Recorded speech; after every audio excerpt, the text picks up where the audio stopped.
We now welcome in longtime friend of Kobe, T-Mac. I appreciate you joining us from your home in Houston, Texas, and just hearing Kobe's voice like that, razzing you back and forth the way you guys always did. What's going through your mind?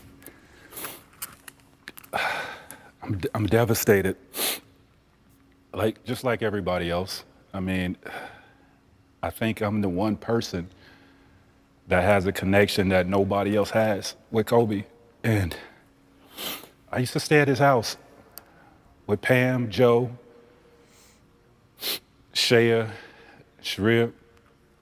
And, I just remember us the minute I walked through those doors, like it was just an instant bond. And, the stories that I could tell, being in there, him watching karate flicks and watching Michael Jordan home videos, and he would watch a certain part, pause and rewind the tape, and I was like, what the hell are you doing? And that was just him. He was practicing on some of the things that Michael was doing. He was emulating that. And this sounds crazy, but Kobe spoke this. He spoke this. He used to say all the time, I want to die young. And really? I thought he was he used to say, I want to die young. I want to be immortalized. And, I want to have my career be better than Michael Jordan, and I want to die young. And I just thought he was just so crazy for saying that.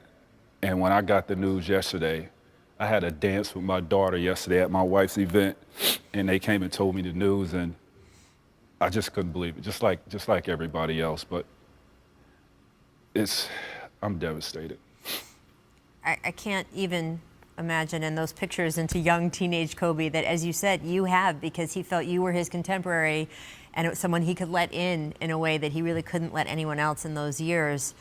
And yes, hearing you say, oh, I want to die young, I want to be a legend, that's totally in line with young Kobe. But older Kobe, the Kobe that you and I spent the last year watching, the 41-year-old Kobe, he wanted to be around, especially for his family. Can you tell me a little bit about just the way you guys have reconnected recently? And I mentioned earlier in the show, these AAU tournaments, it's not only texting and calling and the joking around, but then you would be at these tournaments together and you'd be the dad's club, right? Yeah, and clearly that statement was way before kids. Yes. And I'm sure, once he had kids, he didn't have that mindset.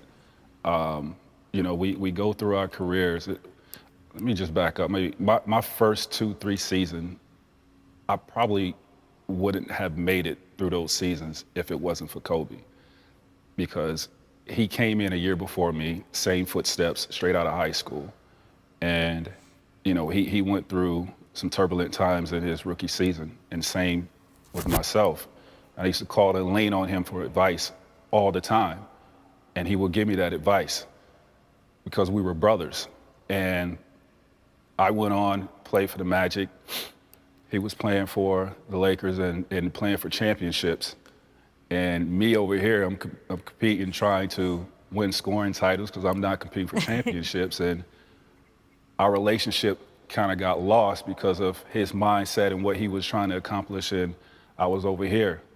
And we go and play, our careers, and here we are. We have kids, and we're reunited, through AU basketball because of our kids. We're coaching our kids, and that connection, just reconnecting with him and bringing back those old memories, going out to watch his kids practice, and having playing these games, and him watching my kids play was like the greatest thing. And I'll sit there and watch Gigi, and before the game, I'll go up and I'll give Gigi a hug and tell her, to go out there and kill. And she was like, don't worry about that, Uncle Mac, I got this.